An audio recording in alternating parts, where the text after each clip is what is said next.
start? Okay. Shall I start? Yes, please.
Sri Bhaktivedanta Swami Srila Prabhupada Ki Jai. Jai Om Vishnupala Paramahamsa Parvartika Chaina Shri Shata Yatla Grace. Bhaktisiddhanta Saraswati Goswami Maharaj Srila Prabhupada Ki Jai. Mata Koti Vaishnava Jai. All glories to the assembled devotees. All glories to the assembled. All glories to the assembled. All glories to Shri Guru and Shri Gauranga. All glories to Shri Prabhupada. All these people language Facebook serving. All these language Facebook serving.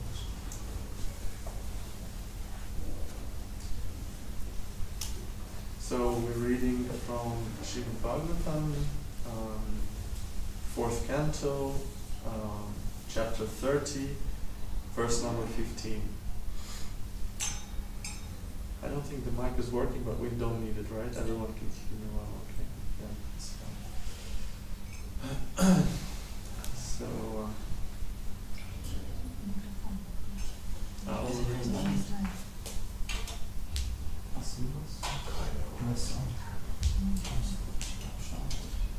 First word for word. Praja Visarge. Praja Visarge. To create progeny. To create progeny. Adishtaha. Adishtaha. Being ordered. Being ordered. Pitra. Pitra. By your father. By your father. Mam. Mam. My direction. My direction. Anuvartata. Anuvartata. Following. Following. Tatra. Tatra. There.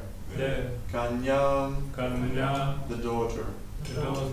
Vara Aroham. Vara Aroham. Highly qualified and exquisitely beautiful. Highly qualified and exquisitely beautiful. Tam. Her. Her. Udvata. Udvata. Mary. Mary. Ma. Ma. Without. Without. Chiram. Chiram. Wasting time. Wasting time. Raja Visarga Adishta. Raja Visarga Adishta. Pitramam Anuvartata. Pitramam Anuvartata. Tatra Kanyam Varuraham. Tatra Kanyam Varuraham. Tam Udvahata Machiram. Tam Udvahata Machiram. Raja Visarga Adishta. Raja Visarga Adishta. Pitramam Anuvartata. Pitramam Anuvartata. Tatra Kanyam Varuraham. Tatra Kanyam Varuraham. Tam Udvahata Machiram. Tam Udvahata Machiram. Raja Visarga Adishta. Raja Visarga Adishta. Pitramam Anuvartata. Pitramam Anuvartata. Tatra Kanyam Vararoham. Tatra Kanyam Vararoham. Tam Udvahata Machiram. Tam Udvahata Machiram. Raja Visarga Adishta. Raja Visarga Adishta. Pitramam Anuvartata. Pitramam Anuvartata. Tatra Kanyam Vararoham. Tatra Kanyam Vararoham. Tam Udvata Machiram. Tam Udvahata Machiram. Raja Visarga Adishta. Raja Visarga Adishta. Pitramam Anuvartata. Pitramam Anuvartata. Tatra Kanyam Varoraham. Tatra Kanyam Vararoham. Tam Udvahata Machiram. Tam Udvahata Machiram. Translation. Since all of you are very much obedient to my orders, I ask you to immediately marry that girl who is so well qualified with beauty and good qualities, according to the order of your father.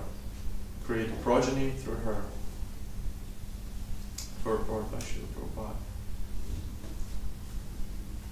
Very short one, but yeah, it's there. The Prachetas not only were great devotees of the Supreme Personality of Godhead, but were very obedient to the orders of their father. Therefore, the Lord asked them to marry her daughter of Brahmoja.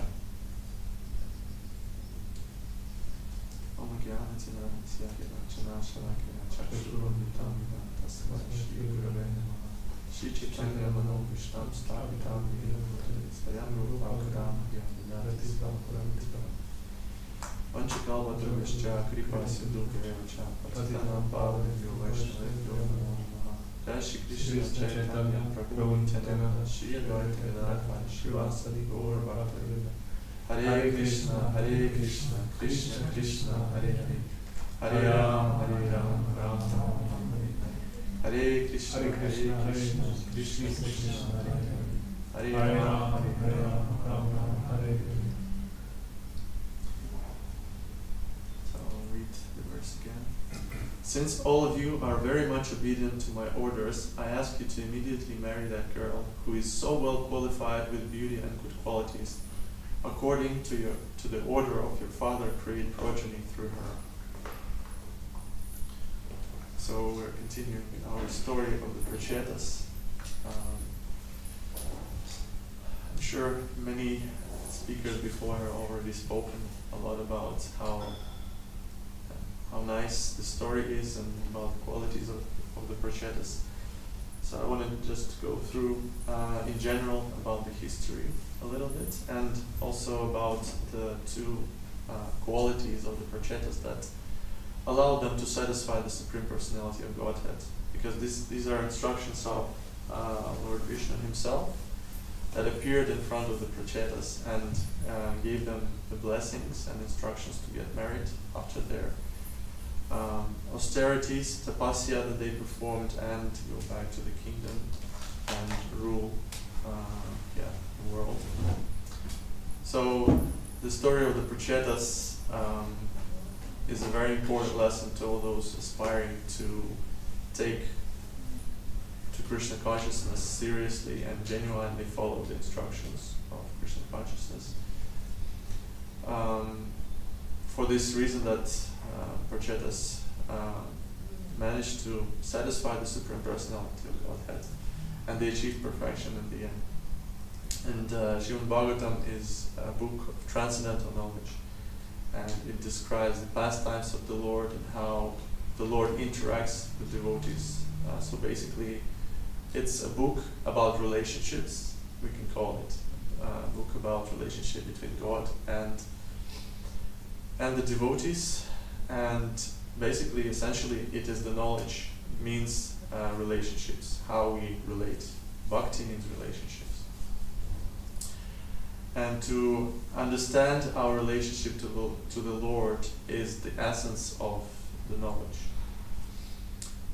And that's why Krishna speaks about it in Bhagavad Gita. Raja Vidya is the king of knowledge. So there may be different misconceptions about the reality, and therefore these misconceptions would be blocking our relationship with the Supreme Personality of Godhead. So for example, we would have just material knowledge that doesn't allow us to have any relationship with God because we simply don't believe in God. So we cannot speak about a relationship with God because we think that we are this material body, and then after this nothing happens, basically we die. So we cannot achieve the supreme goal in that regard. And in the same way, there are different other, even more subtle spiritual misconceptions, like Shunyavada or Mayavada, or imperfect knowledge, incomplete knowledge, like Brahmavada. So for example, Shunyavada speaks about voidism, nirvana. So when you leave the body and achieve liberation, there is nothingness, basically. So nothing is to speak about the relationship with God, right? We cannot achieve that. And Mayavada also speaks, that you will merge, everything is Maya, you will merge with God, you become God in the end. So how can you get relationship with God if you are God yourself? So you cannot get bhakti with that. Even Mayavadis, they sometimes practice bhakti yoga, but they practice it to achieve liberation, and then they say, okay, I achieved my liberation, I don't need bhakti yoga anymore. I just, leave it. They compare it as a boat that they need to take in order to move from one part of the river, one angle of the river to the other. and then you just leave that boat on the other shore, basically. Yeah, so that's how they relate to Krishna. They may even worship Krishna, but they think that this is a temporary thing, so they cannot continue that worship. They don't think Krishna is eternal. They think Krishna, when he appears in this world, it's Maya. It's illusion. So they cannot continue these relationships. Brahmavada also speaks about merging, but then they can accept the Supreme Personality of Godhead once they get more knowledge. So this is, we call it incomplete knowledge. So the examples of that is Shukadeva Goswami and four Kumaras. When they heard about the Lord, when they got the darshan of the Lord, they accepted him as the Supreme Personality. But bhakti is considered to be complete knowledge. Krishna speaks in Bhagavad Gita, Bhakti Mama Vijanati. You can only know me through bhakti, through pure devotional service. Right? So you can understand Krishna through the practice of bhakti. And bhakti means relationship. Yeah?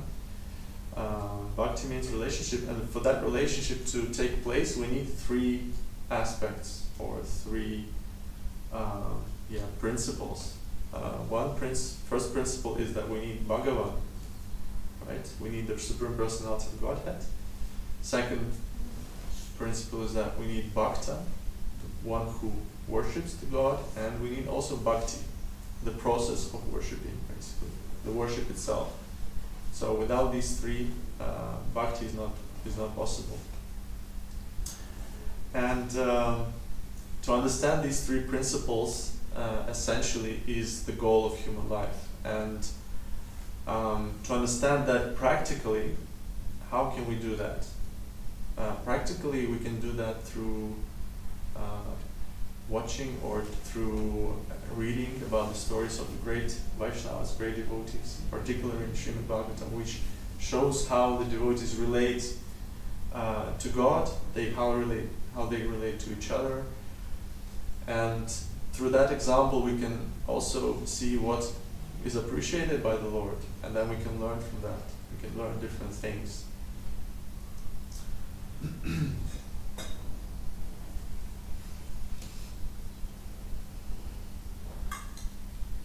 So prachetas, we can learn from them a lot as well. And actually prachetas are the descendants of Dhruva Maharaj. If you look at this Canto 4, he speaks about all the descendants of Dhruva Maharaj. And we know the story about Dhruva Maharaj, that he was put in a very difficult situation by his stepmother, which brought him to the situation where he actually needed to leave the kingdom and surrender to God. And he wanted to become the greatest ruler, even greater than his father and even his forefather, who is Lord Brahma himself. So he was so angry, he was so offended that he wanted to basically avenge in that way, that he becomes even greater than all of them. So his mother told him, you should go and worship the Lord. That's the only way in this lifetime you can achieve anything, only by the mercy of God. So that's what he did. And when by the mercy of Narada Muni, he approached God, he understood that what he was searching is actually far less of what he actually received. So he says that I was searching for broken pieces of glass, but I found a diamond. I found a very precious stone. So once he got the darshan of the Lord, he said, "My Lord, I don't want my previous desires anymore. It's not any more relevant to me, because I got you now. I've got your darshan. I've achieved perfection. I don't need anything else." Right? But the Lord said, "No, you actually, since you have desired that already, and since I want you to go back to your kingdom, and I have a plan for you, you go back to your kingdom, and you rule your kingdom, and you create progeny, you get married, before that. And in this way, you will achieve me in the end. You have already achieved me, but I want you to do this for me. And so that's what Dhruva Maharaj did. That's what he did. And it's an interesting thing that the genuine devotee is actually, that's what Prabhupada writes in the purport, he's not even concerned of going back to Godhead. He's not concerned by that goal even. The genuine devotee, everything he wants is simply concerned with carrying out the orders of his spiritual master. And by that, if he achieves this mood of serving his spiritual master unconditionally, this is the qualification to go back to Godhead. But the devotee is not attached to this idea, the only thing that I want to do is just to go back to Godhead. The only thing that his only ambition in life, that he becomes most dear to Krishna. And how to become most dear to Krishna? Krishna says, but we have in our prayers, Yasya prasada bhagavat prasada, Yasya prasada nagati kutopi. So by serving the spiritual master, by satisfying the spiritual master, Krishna becomes satisfied. So the ambition of the devotee is satisfy the Supreme Personality of Godhead through satisfying the spiritual master. Right?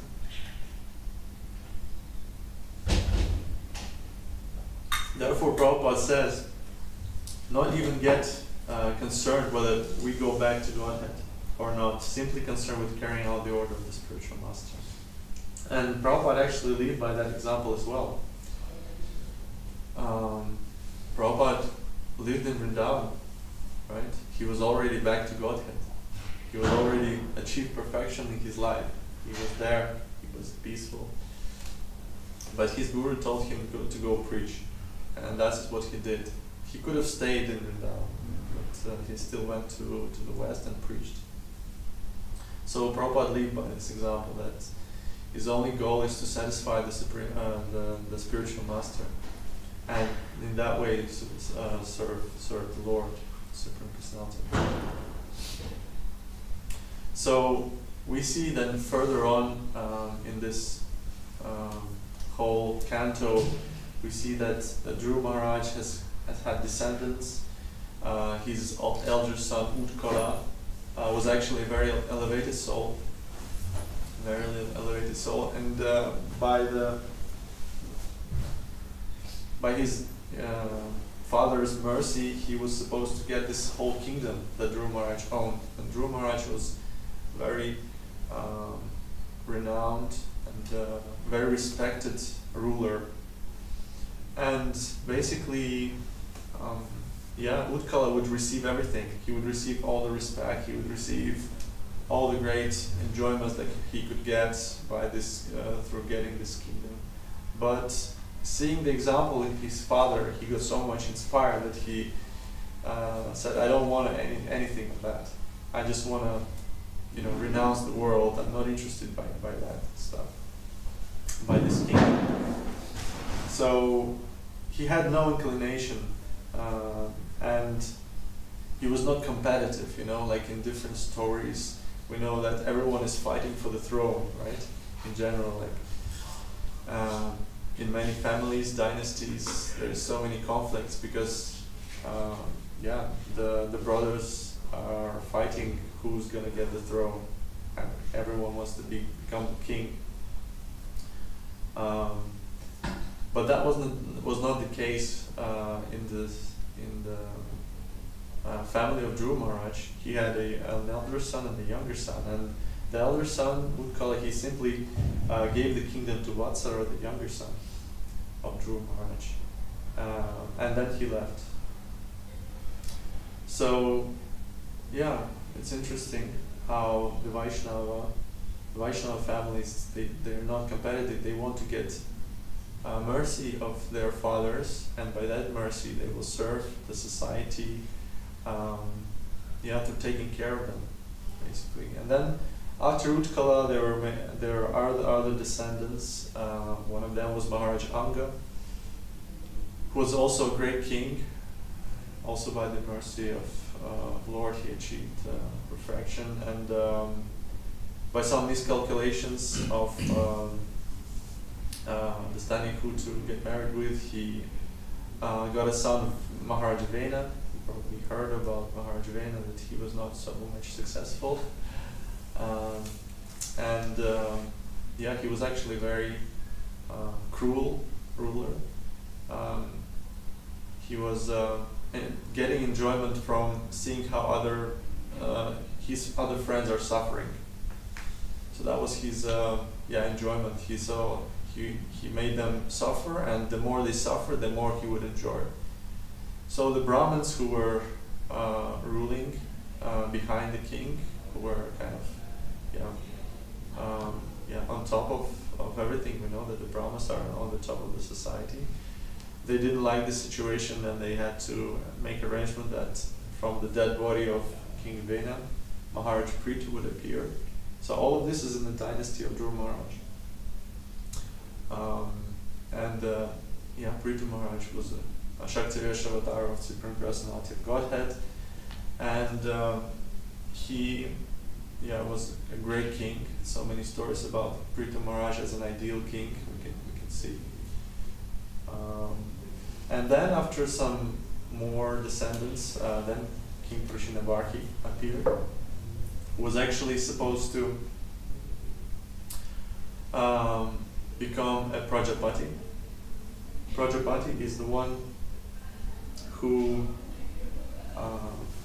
is serving the Lord through creating progeny. That's the position of Prajapati. He's meant to have as many children as possible in order to populate the planet with very advanced souls and train them as well. So that was his idea of King Prashinavarhi. He was blessed for this service by Lord Brahma himself. And there was even a story, even though he was still maybe attached a little bit to material enjoyments here and there, he was still understanding the importance of self-realization in his life, and therefore, he had a wonderful wife, Satadruti. There is this even story about her, how beautiful she was, and how maybe that served also a part of the attachment of King Prashinavarhi. But that's not the point. The story was that even Lord, demigod Agni Dev got attached to this wife of Prashinavarhi when she was circumambulating the fire during the Vivaha ceremony, Vivaha Yagya. There was a fire, and Agni Dev, which was in fire basically, he saw the wife of Prashinavarhi, and he got attracted by her. So, how beautiful she was. Even the Agni Dev himself got attracted by her. So, Shatadruti and King Prashinavarhi, they begot 10 prachetas. That's how we get to the story of the prachetas. And knowing the value of this human birth, despite some minor attachments, and of course he got rid of these attachments once Narada Muni came and blessed him with his darshan, with the story about what was his name? Puranjana, yes. Story about Puranjana. So he got purified by this story, and he also achieved perfection, of course. So that's how we get to the story of the prachetas that Prashinavarhi shot. He ordered his 10 sons to go and perform tapasya. Yes, that's what they did. They went to the to perform tapasya, and on the way they met Lord Shiva, who knew that what they were actually planning to do. And because he knew that they were the devotees of Lord Vishnu, and we know that Lord Shiva is the best devotee of Lord Vishnu, Vaishnava Nam Yatha Shambho. So he saw that they were planning to perform some tapasya for the pleasure of the Lord, and he blessed them. He gave them the blessings, the benedictions that they get. They achieved their goal. And of course, he appeared as a spiritual master to them. He gave them the mantra, and we know that spiritual master appears in the life of those who are seeking, who are ready to achieve, to perceive knowledge, and those who are ready to change in their lives, who are ready to change their misconceptions, potential, and Guru is the one who is one of the translation of the word Guru. Spiritual master is heavy, so he sometimes can be heavy on us, and he can direct us. What should we do? And if we are not ready to change, then it means that we are not ready to accept the spiritual master. But Prachetas, they were ready, because that's the whole idea of them, to go and to perform tapasya and to get trained. Actually, why would they do tapasya? They needed to get trained to fulfill the order of their father, right? And their father wanted them to become kings, and that's why they needed to get trained. And like in those times, the kings, they were doing a lot of training in gurukulas or performing tapasyas in order to become qualified to become kings. And of course, one of the qualifications is to become detached and to understand how to rule and take care of the society properly. How they take care of the society? They implement Varnashram Dharma, and then they make sure that everything is followed within the Varnashram Dharma system. So they met Lord Shiva, and Lord Shiva gave them this mantra. And what they did afterwards, they started to perform their tapasya. They went under the waters, and under the waters they started meditating on this mantra that Lord Shiva gave them. And they did it for 10,000 years, which is, Srila Prabhupada writes, that can be considered as a big tapasya underwater. Can you imagine? That was actually in the ocean. And in the ocean they were vegetarians. They couldn't eat much, maybe some seaweed, but not fish, for sure. And of course the whole water was salty, they couldn't even drink properly. So that can be considered as a great tapasya.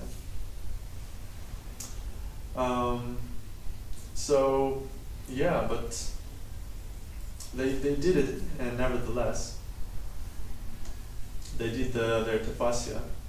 And one important thing, what we can learn from Prachetas, as you may already know, but still it's important to repeat that over and over again, because Krishna himself gives blessings. Those who remember the story of the Prachetas in their lives, they will not have any conflicts with their brothers and with those who they are dealing with. So it's important to remember now and then the qualities of the Prachetas and how they were behaving, right? So the 10 brothers, they were living in perfect harmony with each other, right? And they were not conflicting in any way. And of course, the tapasya that they were doing was hard, but in nowadays we cannot do that, of course. But what is our tapasya? Of course, we have 4 regulative principles. That's our tapasya. And nowadays, what we could do as well, Bhaktivinoda Thakur he instructs us what tapasya we could do is to control our tongue through various means, not to gossip, not to criticize others, to glorify Krishna, to glorify his devotees, to speak the names and pastimes of Krishna, teachings of Krishna, and to take prasadam as well. So this is the way how it's also part of the tapasya that we're doing. It's very simple compared to what the prachetas were doing. And he also, if we compare our tapasya with the tapasya of the prachetas, so Lord Shiva also gave them the mantra. We also have the mantra. That's why we're chanting Hare Krishna, Hare Krishna, Krishna Krishna, Hare Hare, Hare Rama, Hare Rama, Rama Rama, Hare Hare. So this is also part of our tapasya. And Prabhupada used to say human life is meant for tapasya, right? So this is the purpose of human life is to perform austerity. And many devotees may have complaining to Srila Prabhupada, oh, it's such a difficult tapasya that we have to perform. Prabhupada said, what's so difficult? There's nothing difficult about it. Yeah, we have to wake up so early in the morning. Prabhupada said, no problem. Early to bed, early to rise makes human being healthy, wealthy, and wise. So it's always, he saw the positive sides of, it's nothing very so complicated. I mean, vegetarian to become vegetarian. He said even pigeons are vegetarians. What's so big about being vegetarians? Nothing really compared to what other, even prachetas were doing. Yeah, so to perform tapasya, we know that Lord Brahma himself, he received the darshan of the Lord when he after performing tapasya, when he was born. And prachetas, after performing tapasya, they also got the darshan of Lord. Of course, not because of tapasya only, but because also how sincere they were. And the Lord said, when he appeared before them, that he's very happy with how they cooperated with each other. Right? So cooperation is another tapasya, right, in the Kali Yuga especially, that we have to perform. I guess that might be one of the most difficult ones, cooperate with others in order to achieve maybe the goal. And Srila Prabhupada told us that his devotees that you will please me by the way how you cooperate with each other in order to achieve, in order to satisfy Lord Chaitanya. So, yeah, I mean, this can be very difficult sometimes because we forget during daily life. We may get caught up with so many different ideas of what is important, what is not important, and we may forget the main goal behind why we're doing things.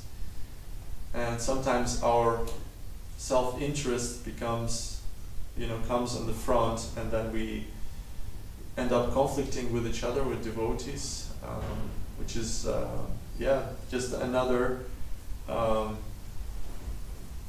proof that it's how Maya acts in our lives. We can see that. Why? Because there's too much concentration on self-interest. So we put our own interest in the front, and this doesn't allow us to see the bigger picture that we're actually here to satisfy Lord Chaitanya. We're here to satisfy Srila Prabhupada. Jai, Damodar Svarup Dasa.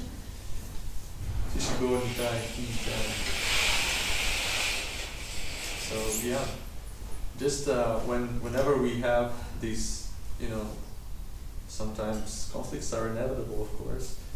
But whenever we have that, we have to remember why we're doing what we're doing. Are we doing this for my own personal interest, or am I doing it for satisfaction of Srila Prabhupada, for Krishna? Right? So this should be the first thing that comes into our minds when we're not so inspired by the situation with our God brothers or just fellow devotees, you know. Because Prachetas, they gave us a really good example. They were doing service together for 10,000 years, and it doesn't say that they had any conflicts. So they knew that they are doing this for the pleasure of the Supreme Personality of Godhead, right? They were having this friendship with each other for the pleasure of the Lord. And the Lord appeared and said, "I'm so happy with your friendship. Yes, this is what I like, you know." And that is why it's important to remember about this story about the Prachetas.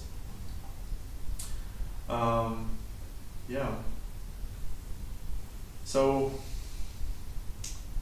friendly relationships. Sometimes, what is friendly relationship? Sometimes we may not fully understand, what it is. There are different kinds of these new age ideas about friendship that we have to, say good words to each other. We have to hug each other, and smile on each other. These groups of this kind of a little bit sentimental things. Sometimes even devotees maybe get too much into that. But we have this example that real friendship is actually around the service towards Krishna. That's the real friendship. Krishna should be in the center. It's not that we're doing this is for our own self-gratification or our own satisfaction, that we just want to satisfy the senses of the person, and in this way we try to make a friend of them. That's not the way how Krishna conscious friendship is built. Krishna conscious friendship is built around actually Rupa Goswami, he gives this verse, right, in Nectar of Instruction. Sadati pratigrinati goyamakyati prishati punkte bhajayate chevam shadihi priti lakshana. So he gives this 6 ways how devotees can relate in a devotional service to each other. And it's all about Krishna in the center. So we share prasadam, we reveal our minds, and it's all about Krishna. Krishna is in the center always. Yes. So when we disregard this principle, then Maya can strike. This is the danger. And the second point, which is mentioned in this verse, actually, it is a very important appreciation that the Lord praises Prachetas for. He says, since you are very much obedient to my orders, I ask you to immediately marry that girl who is well qualified with beauty and good qualities. According to the order of your father, create progeny through her. And Prabhupada writes in the comment, right? He says, they were obedient to the orders of the Lord. And they were also very respectful and obedient to the orders of their father. Right? So that's another aspect of the spiritual society, is respect and obedience. It's something which Krishna praises the Prachetas for. Because, the whole idea about respect is that we respect the knowledge, the wisdom, and we respect this superiority. We actually accept that there is someone superior to us. This may not be so popular idea in the nowadays society, when everyone wants to be equal. We're spiritually equal, but still, we must understand that there is hierarchy.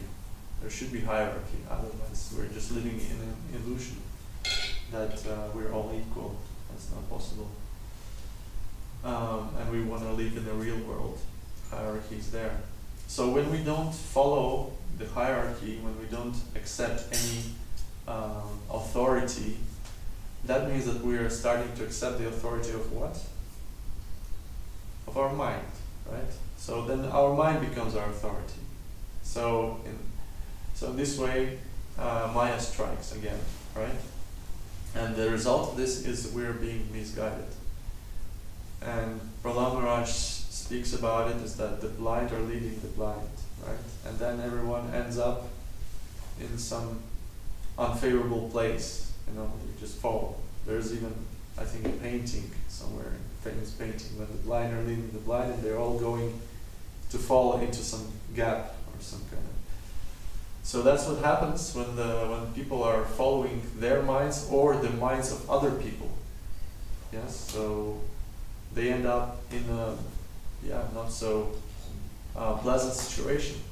There was even in the 1960s, His Holiness Radhanath Swami, he says that there was even a special mantra that hippies were speaking. It's not actually a mantra, but it just funny way how they were always saying that. They said, if they are over 30, do not trust them. If someone is over 30, do not trust that person, because they will simply not understand our idea, the hippie lifestyle, the hippie paradigm, the hippie mind. So don't trust anyone who is over 30, who is not able to understand us. And of course, we know that many hippies maybe ended up in not such a good place, except those who maybe followed a spiritual tradition in the end. And maybe those hippies who are now 50 or 60s, they're now thinking, maybe I should have listened to those who were over 30. Maybe that would have been a better idea, because I've done so many things which are not actually helping me in my life anymore. I don't have my health anymore. I've committed so many offenses to people. I've made so many conflicts. So I could have avoided that easily if I followed some authority.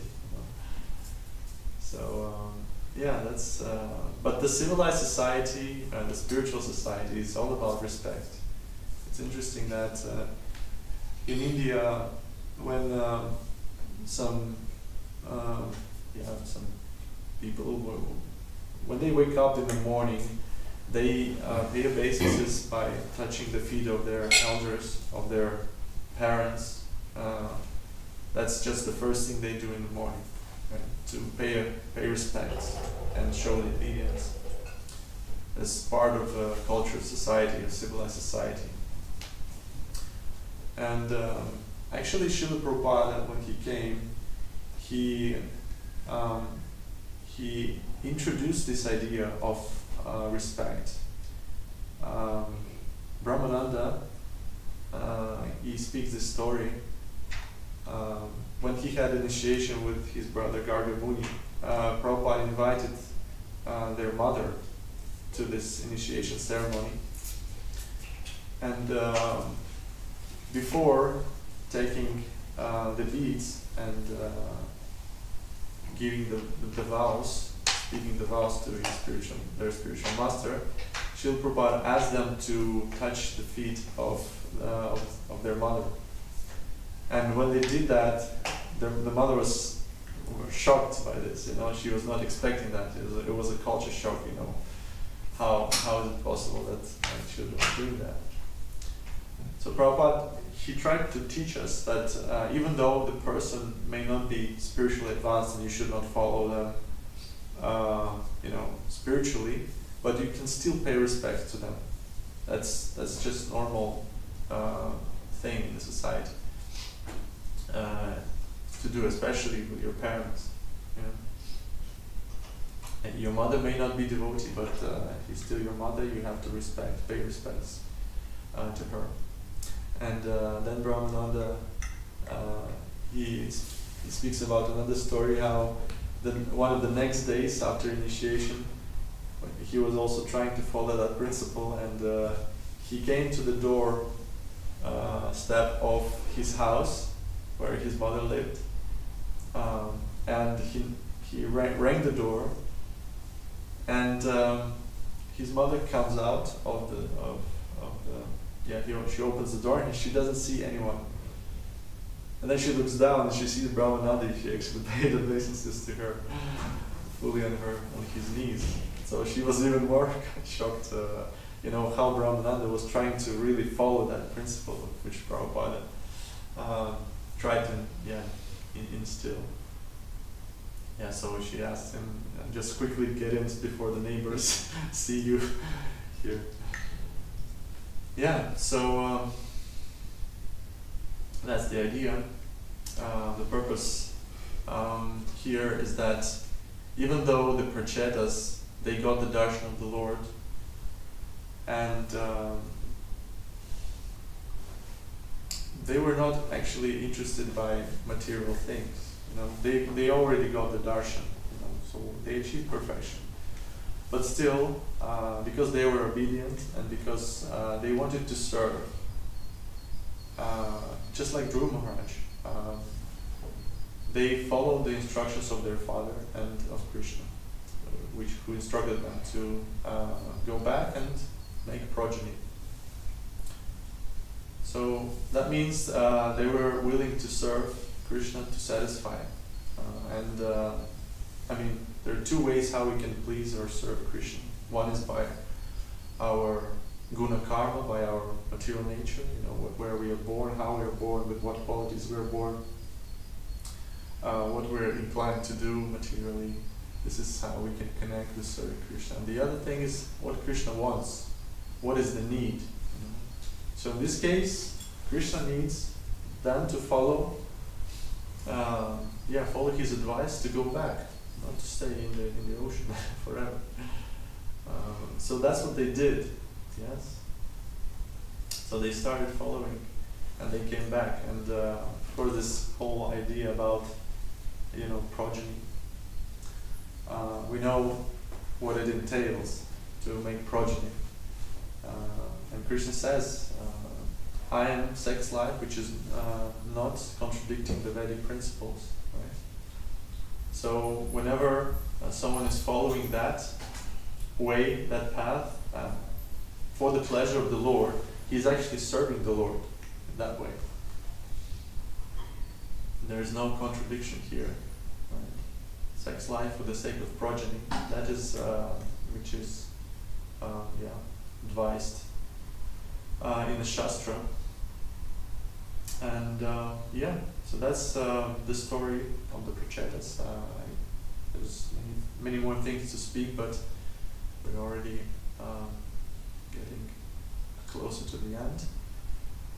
So two things. One is cooperation. We heard this many times. Cooperation with the Prachetas, how they cooperated with each other for the pleasure of the Lord. And the second one is obedience and respect to the elders.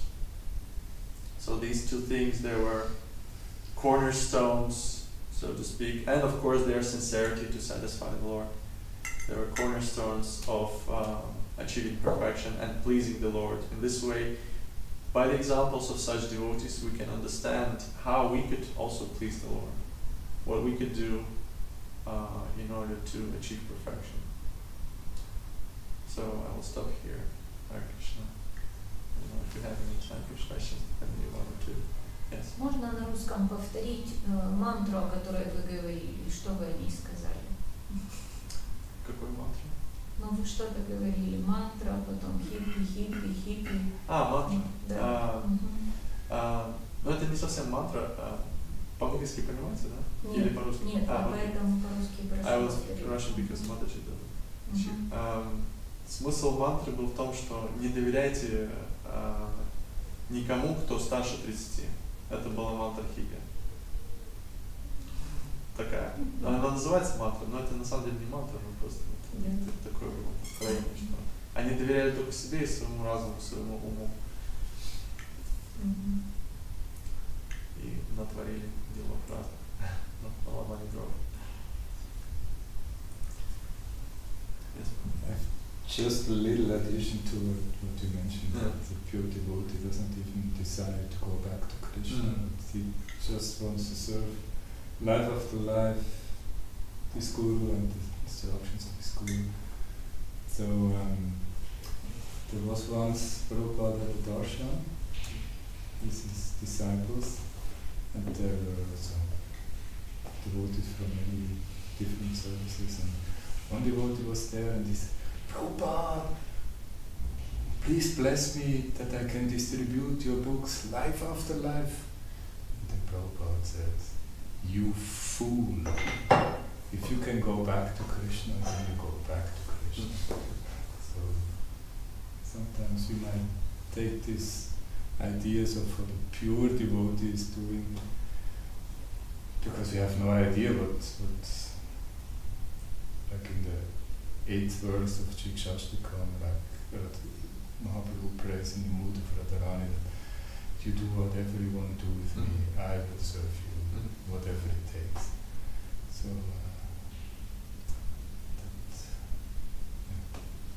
yeah.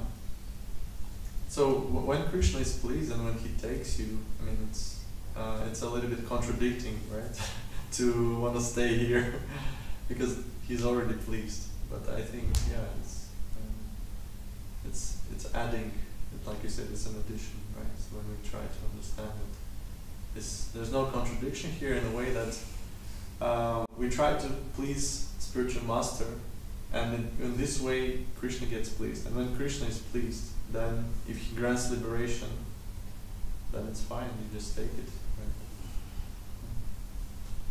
Thank you. But yeah, we don't want to imitate, right? We don't want to imitate the higher levels. And so like there is nothing wrong in going back to... No. It's not, it's not that.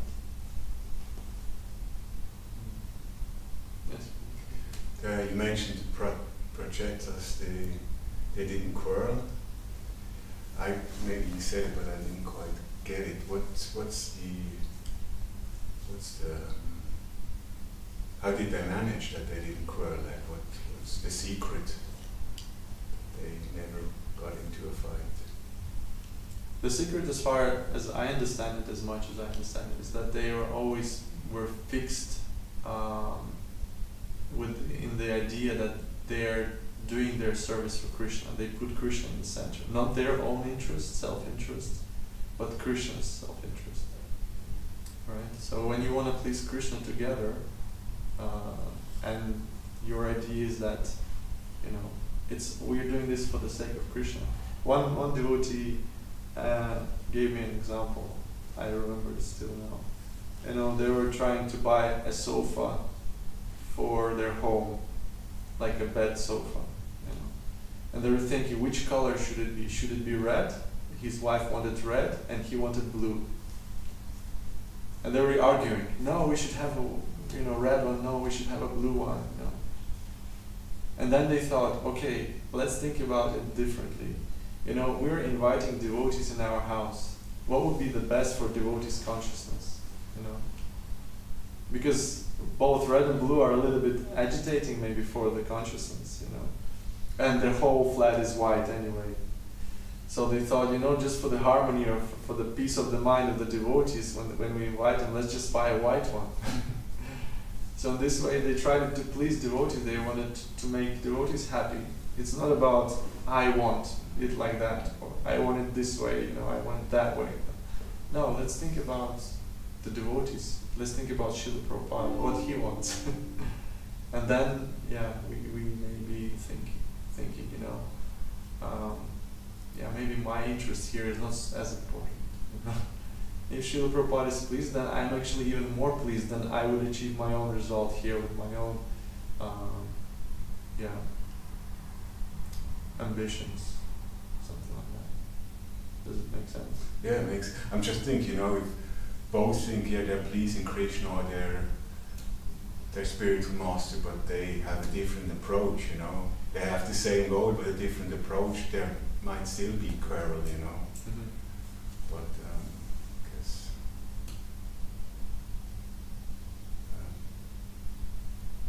When there's different approach, Srila Prabhupada says that when devotees want to do devotional service differently, those differences need to be seen as spiritual. So your goal is still to please Krishna, right? But the way how you get to this goal is different than the person thinks we should get to this goal. And so these differences, Srila Prabhupada said, we should consider as minor, and like they should be considered as spiritual in a way that they are not for egotistic desire. So it's it's minor thing. We shouldn't take it so seriously. We both want to achieve the same goal. So let's think, what would be the most efficient in this context where we are now.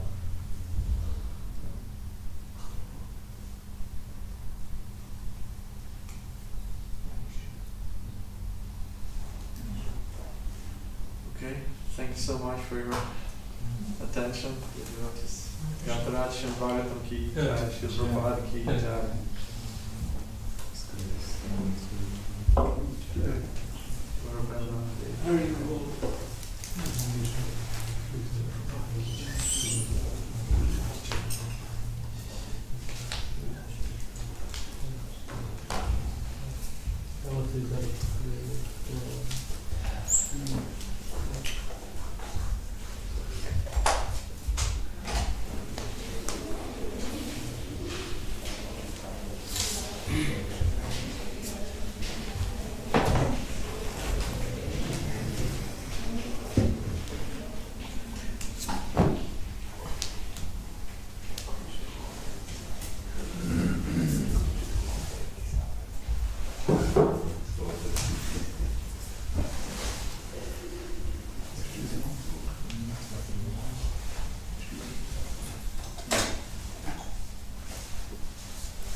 genau, dann die mit zu viel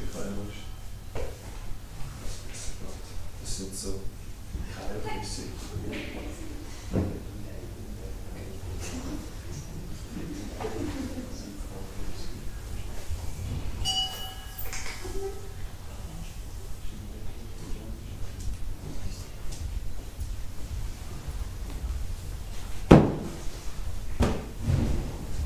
Am besten so in einem Halbkreis, dass er zum Altar führt.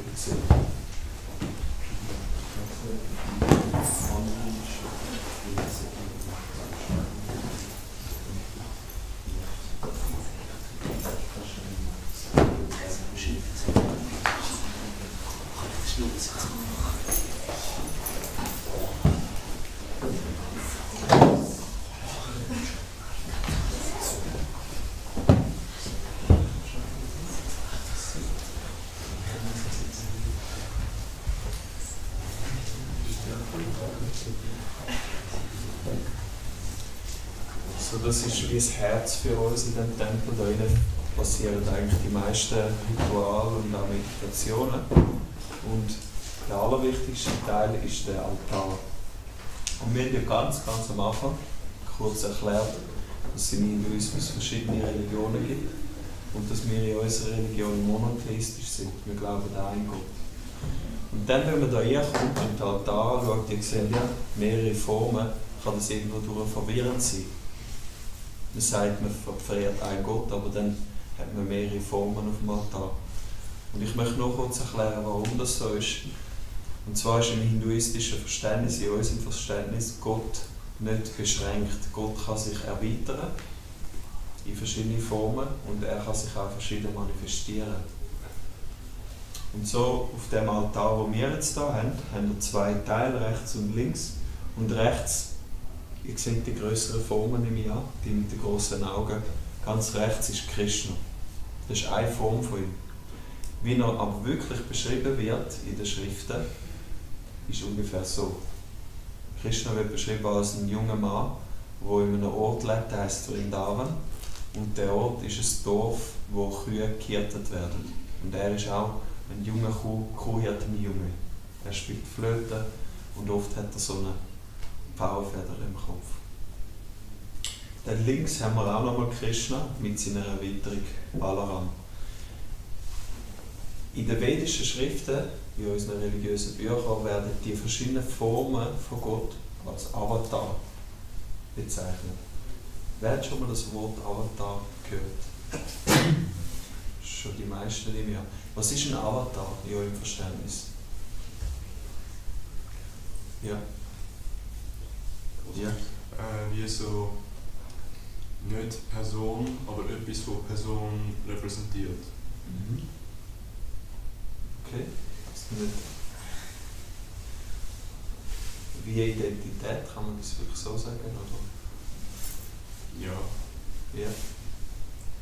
Also ich glaube, ein Avatar ist mehr so ein Gefäß, wo benutzt werden kann, von jetzt einem Gott oder so, um seinen spirituellen Geist wie so reinzutun. Mhm. Der Film Avatar, wenn du von Gefäß redest, erinnere ich mich gerade an den Film, wo die Menschen verbinden sich dann irgendwie mit dem Teil, mit den Avatar, die ja blau sind in dem Film. Ja, also es hat irgendwie etwas damit zu tun, dass man eine Form annehmen kann und die Form kann einen gewissen Zweck erfüllen. Wortwörtlich Avatar bedeutet, dass wenn eine spirituelle Person, das kann Gott sein, kann aber auch ein Lebewesen sein, von dieser spirituellen Welt da runterkommt in unsere Sphäre. Und dass man die Person dann wahrnehmen kann. Weil normalerweise spirituelle Lebewesen können wir so nicht wahrnehmen, weil es einfach zu feinstofflich ist. Aber wenn es da in die Welt kommt, können wir das. Da passieren auch all diese Zeremonien, also zum Beispiel das Essen, das kommt dann da mit dem Priester da rein, die den Tisch aufstellen und dann da bringen. Wenn das passiert, dann ist der Vorhang immer zu und auch da, es geht ein bisschen darum, zum Krishna persönlich zu behandeln und man gibt ihm dann einfach die gewisse Privatsphäre. Und wenn er isst, dann ist der Vorhang zu. Auch den Vorhang macht man zu ganz früh am Morgen, tut den Priester die Bildgestalten neu anlegen. Jeden Tag. Bei uns im Tempel hat Krishna etwa 60 verschiedene Kleider.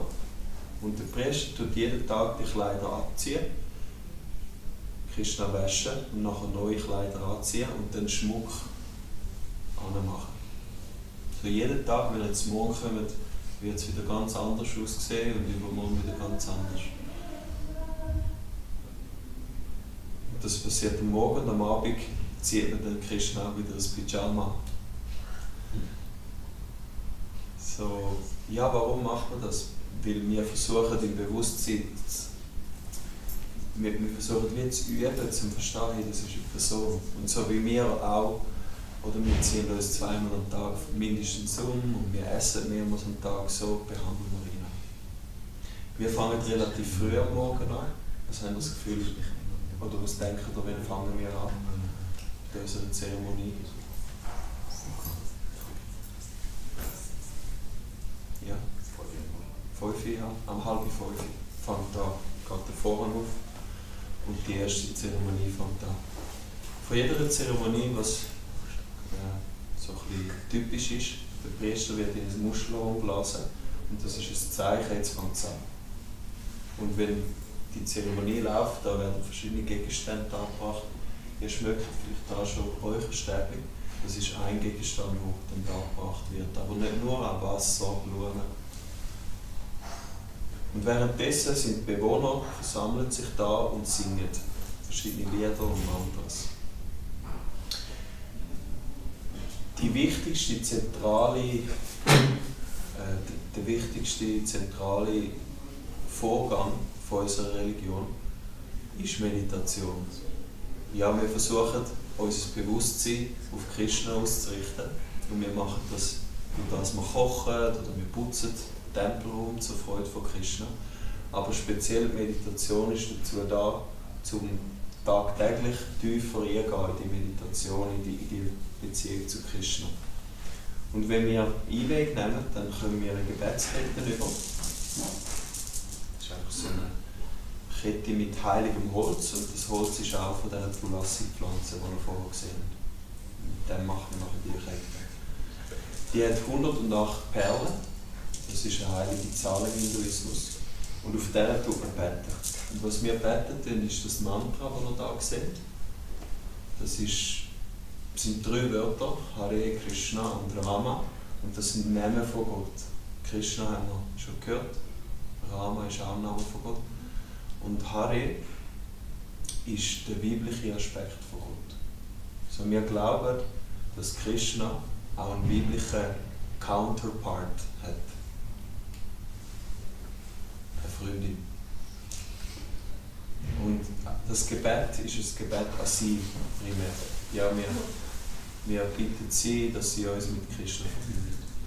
Und ich tue euch mal schnell zeigen, wie das etwa geht. Wir haben eben eine Perle und dann pro Perle tut man einmal das Mantra wiederholen. Hare Krishna, Krishna Krishna, Hare Hare, Hare Rama, Rama Rama, Hare Hare, Hare Krishna, Krishna Krishna, Hare Hare, Hare Rama, Rama Rama, Hare Hare. So geht man eine nach dem anderen weiter. Und wir versprechen bei der Einweg, dass wir das 16 Runden machen pro Tag. Das sind eben etwa 2 Stunden.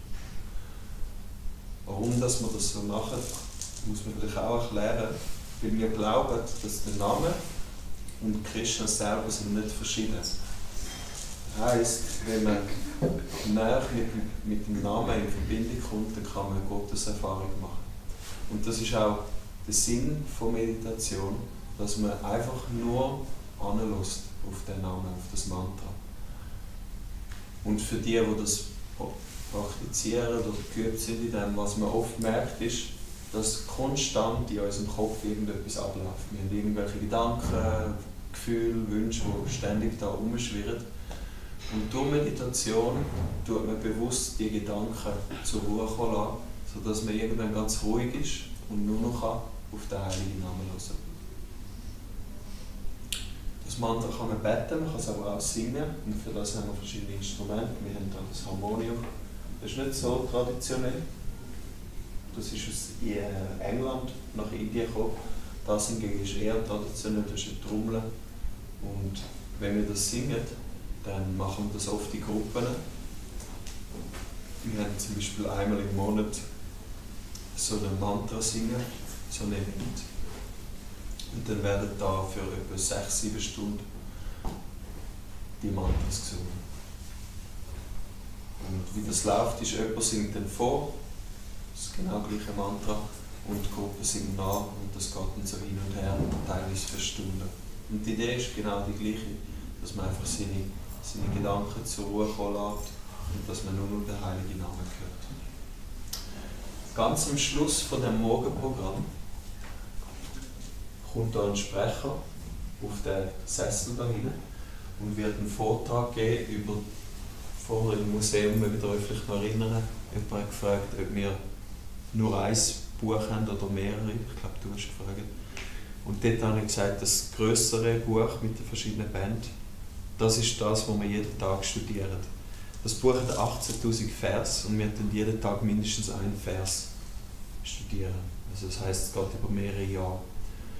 Die Schriften sind in Sanskrit aufgeschrieben worden und das ist jetzt so ein Vers, wie er transliteriert wird, sagen wir dann. Weil die Schrift können wir natürlich nicht lesen, aber nachher wird es transliteriert in unsere Schrift und dann kann man es lesen. Und man singt den Vers und ich kann euch auch mal zeigen, wie das tönt. Prajavisarga adishta pitra mamanuvartata tatra kanyam vararoham tam udvahatamachiram. Und dann, in diesen Büchern gibt es eine Übersetzung von all diesen Wörtern und eine Erläuterung. Und der Sprecher wird dann für knapp eine Stunde das erklären, was wird da gesagt, um was geht es, und am Schluss kann man Fragen stellen. Ja. Wenn jetzt jemand neu bei der Religion getreten hat, all die anderen Verse nicht mitbekommen. Ja. Wie ist es denn so? Also muss er einfach dort weitermachen, wo wir sind? Ja, man kann ja noch auch individuell das studieren, aber es macht in dem Sinn nichts, weil es ist relevant eigentlich. An jedem Ort, wo man gerade ist es recht relevant. Also, du kannst irgendwo anfangen zu lesen und normalerweise ist es relevant für dich als Lebewesen so oder so. Und wenn man das dann irgendwann mal alles fertig hat, dann machen wir neu, oder? Dann fangen wir wieder von neu an. Und die Idee ist, dass die spirituellen Bücher sind geschrieben worden von selbstverwirklichten Seelen. Heisst, das sind Seelen, die auf der spirituellen Ebene verankert sind. Die wissen, wer sie sind in der spirituellen Welt, sie wissen ihre Beziehung mit Gott und sie sind voll dort präsent. Und die haben die Schriften aufgeschrieben. Und darum ist unser Verständnis, dass die Bücher, du kannst die ewig lesen und sie werden wie eine Person sich immer wieder neu dir offenbaren. Und spezifisch, was dein Bewusstsein ist in dem Moment. Also, wenn ich jetzt ich bin 2015 gekommen, knapp 10 Jahre, da habe ich die Bücher mal gelesen. Wenn ich sie heute lese, sehe ich es wieder von einem ganz neuen Licht, weil mein Bewusstsein hat sich verändert über die Jahre. Und so gibt es bei uns Leute, die die Bücher 10, 20, 30 Mal studieren im Leben. Wenn das Programm oder die Lecture, die Vorlesung fertig ist, dann ist auch das Morgenprogramm fertig und dann nehmen wir immer Frühstück. Das ist gerade jetzt, zu dieser Zeit. Und nach dem Frühstück gehen wir alle individuell in unserem Alltag neu. Jeder hat so seine Ämter. Die einen sind auf dem Altar, in der Küche, am Putzen. Ich bin viel im Büro, da gehe ich einkaufen und so weiter. Und so läuft das eigentlich Tag ein, Tag aus. Das Programm findet jeden Tag statt. Und dann gibt es natürlich Tage, wo mehr los ist, wo wir Festivals haben, spezielle Events. Und vor allem bei uns am Sonntag ist so ein bisschen Tag der offenen Tür, wo auch viele von der Gemeinde kommen. Und wir haben am Sonntag jeweils so 200-300 Leute, die da auf Besuch kommen und an diesen Meditationen und Vorlesungen teilnehmen. Und viele kommen auch fürs Essen. Wir sind bekannt für unser gutes vegetarisches Essen. Und so kommen auch viele einfach nur essen. Gut, so das wäre es mal von meiner Seite.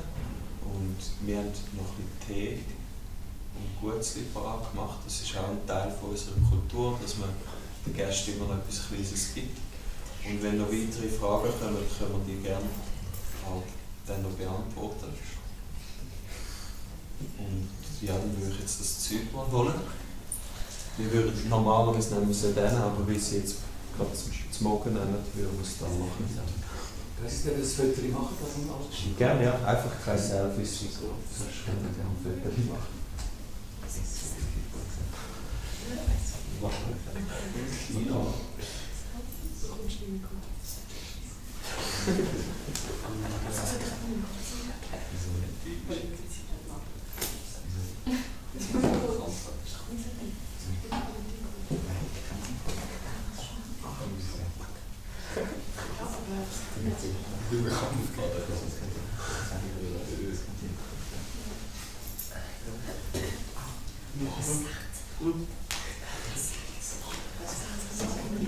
Also Erdäpfel. Ist das, sind das nicht die Lyrics aus dem Lied, was Sie uns gezeigt haben? Welche meinst du jetzt? Von einem von den Beatles, die haben doch so ein Lied gemacht. George Harrison, ja? Ja, genau. George Harrison, ja, genau. Also wir würden jetzt, das ist auch unsere Praxis, wenn wir hier essen oder trinken, tun wir immer den Vorhang zu. Wir essen nicht vor der Bibelstadt. Ja, ich muss ein Foto machen. Oder das ist schon gut.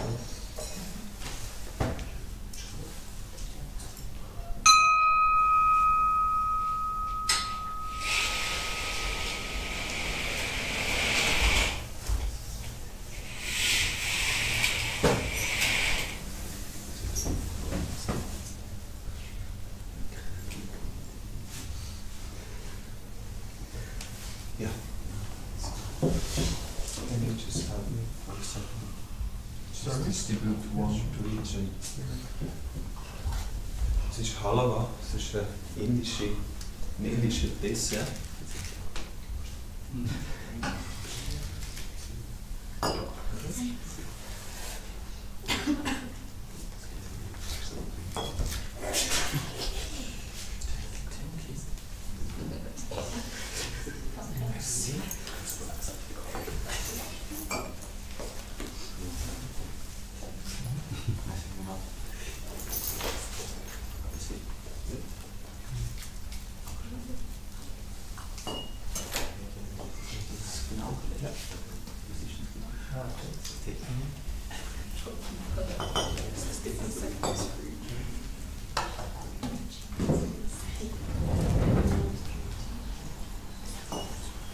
Das ist, glaube ich, Chai, oder?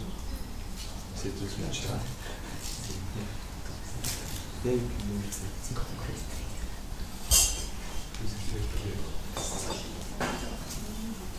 In welcher Klasse? Gymnasium. Ja. Also 12.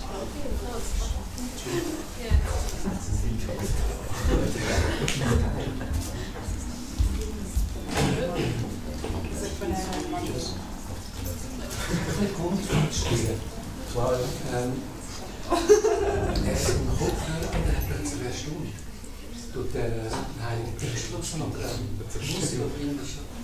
Oft die uns Vorlesungen hören, Seminar und alles klar. ja. Gibt es alles erzählt? YouTube und wir sind auch schon dort auch. Ja, klar.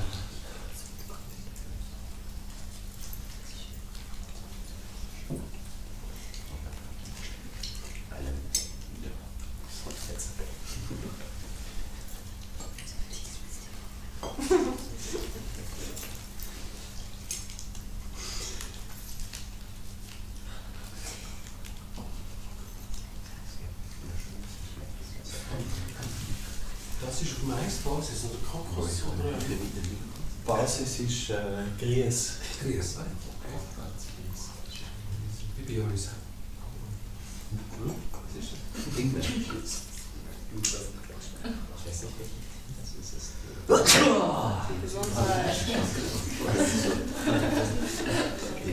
Ich habe Angst vor den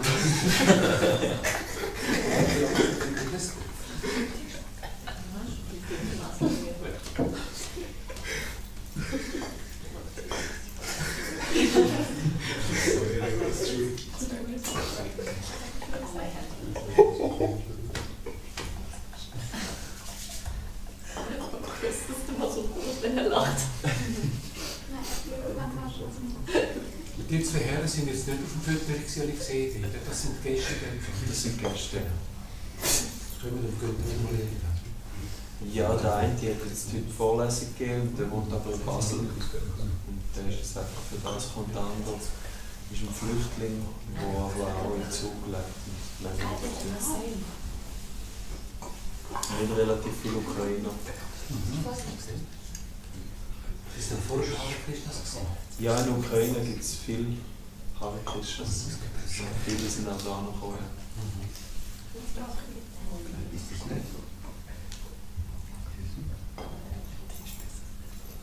Wie kommt das, dass es dort mehr gibt? Historischer Grund? Ich glaube, es hat auch ein bisschen etwas zu tun, dass die weniger im Materialismus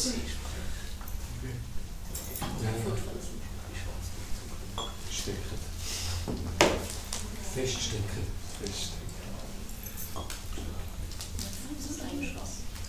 Eigentlich weltweit im Westen gesehen, es ist relativ schwierig, oder es gibt wenige, die wirklich ins Kloster kommen. Im Moment. Ist ja bei der Küste eine Straße. Das ist auch so.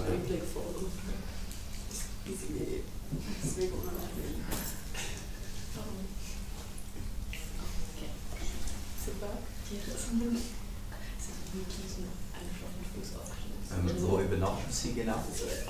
Wir haben Schlafräume oben und auch unten. Also unten heisst nicht Underground, sondern es ist so ein Schräghang und darum ist da unten auch noch. Aber Sie dürfen nicht aus dem Haus gehen, oder? Ja, ja. Eingesperrt. So viel Freiheit haben wir noch.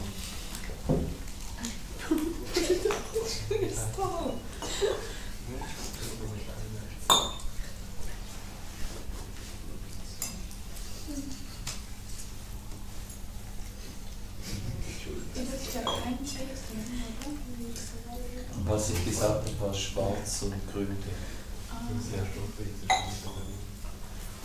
Das hat Tatsache kein Profil.